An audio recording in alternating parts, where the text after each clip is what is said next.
There appeared to be a passage here, leading northward into the mountains. The opening, however, was obstructed and too high for me to reach. Perhaps later I would find the means to bypass these obstacles.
My lurking friend was nowhere to be seen, but I found these ruins even more intriguing. I recognized these arcane symbols from the chamber beneath the pillars, and realized that this shrine, too, was sealed to all but the bearer of the Reaver.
Throughout this ancient shrine, murals depicted the winged race and the apocalyptic war against their mysterious and equally inhuman adversaries.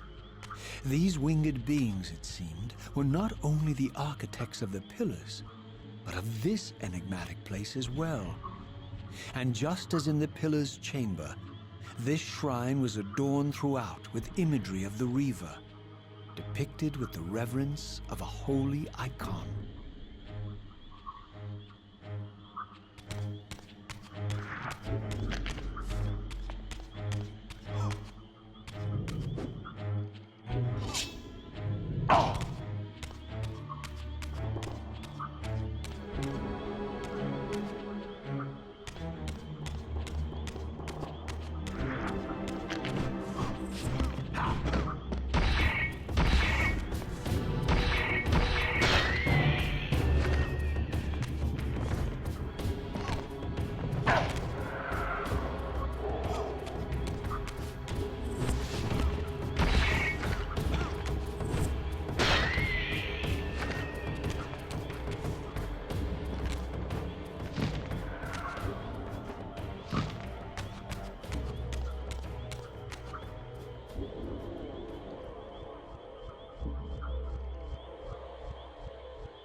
As I neared the altar, I suddenly felt the Reaver quickening of its own volition. Just as in William's chapel, the balance of power tangibly shifted. Voracious and willful, the Soul Reaver was now in control, and I, merely its helpless puppet. The Reaver plunged itself into that mysterious altar, and devouring the energy that emanated from within, drained this place of its power.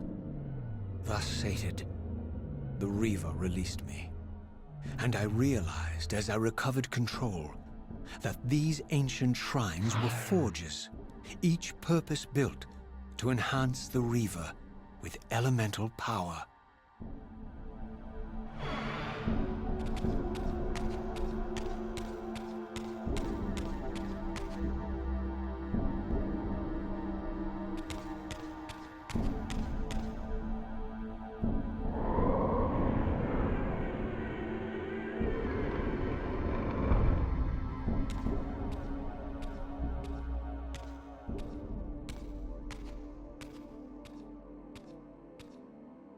Now I understood the purpose of the mysterious basins I had seen throughout my journey.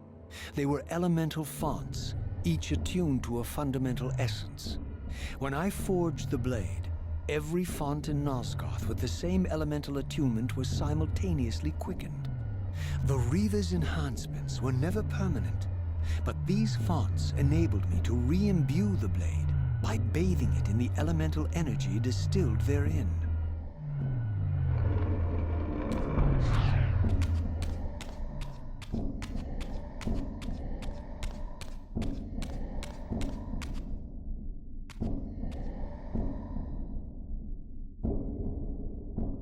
Concentric circles, one eclipsing the other. I recognized this symbol from the door sealing that other ancient shrine, the one I had seen in the lake outside the Sarafan stronghold. Perhaps now, armed as I was with the elemental power of darkness, I could return and gain entry.